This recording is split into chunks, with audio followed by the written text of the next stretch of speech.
Friends, இன்னைக்கு நம்ம ice biryani சேனல்ல முடக்கத்தான் கீரை தோசை எப்படி பண்றதுன்னு பார்க்கலாம். இந்த முடக்கத்தான் கீரை நம்ம உடம்புல கை கால் மூட்டுகளில் ஏற்படும் வலியை சரி பண்ணும், உடம்பில் ஏற்படும் யூரிக் ஆசிட் பிரச்சனையை சரி பண்ணும் பண்பு இருக்கு.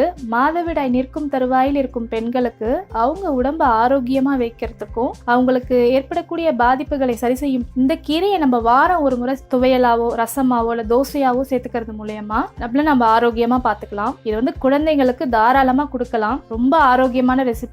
முடக்கத்தான் கீரை பாருங்க இப்படிதான் இருக்கும். இதுல இருக்க இந்த கீரையை மட்டும் எடுத்து நம்ம சுத்தம் செஞ்சு வச்சு நம்ம தேவையான ரெசிபிகளுக்கு பயன்படுத்தலாம். இங்க நான் இந்த மாதிரி சுத்தம் செஞ்ச கீரை என்னோட கையால ஒரு கைப்பிடி அளவு நல்லா திணிச்சு எடுத்திருக்கேன். இந்த அளவு கீரைக்கு 6 பல் சின்ன வெங்காயம் எடுத்திருக்கேன், 3 பல் பூண்டு எடுத்திருக்கேன், 1 இன்ச் இஞ்சி 3 துண்டுகள் எடுத்திருக்கேன், 1 டீஸ்பூன் ஜீரகம் எடுத்திருக்கேன். தோசை மாவு நான் 10 தோசைக்கு வர மாதிரி மாவு எடுத்திருக்கேன். இந்த 10 தோசைக்கு வர மாதிரி மாவுக்கு தான் இந்த அளவு. இதை தாண்டி சேர்த்தீங்கன்னா கொஞ்சம் கசக்கிற மாதிரி இருக்கும். இந்த அளவுகளில் சேர்த்தீங்கன்னா உங்களுக்கு தோசை ரொம்ப வாசனையா ரொம்ப சுவையா இருக்கும். தோசையில சேர்க்கறதுக்கு நல்லெண்ணெய் எடுத்திருக்கேன். இப்போ இதை நம்ம அரைச்சு இந்த தோசை மாவுல கலந்துட்டு நம்ம தோசை செஞ்சிடலாம் வாங்க. இப்போ இந்த மிக்ஸி ஜார்ல எல்லாத்தையும் சேர்த்தாச்சு. இது எல்லாத்தையும் கொஞ்சம் தண்ணி சேர்த்து நம்ம அரைச்சிட்டு தோசை மாவுல கலந்துடலாம்.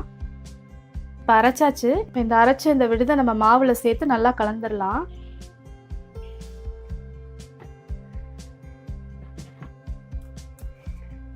இப்போ இதை நல்லா கலந்தாச்சு.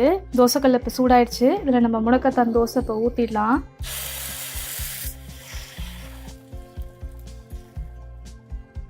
நல்லெண்ணெய் கொஞ்சம் சுற்றி விட்டுக்கலாம்.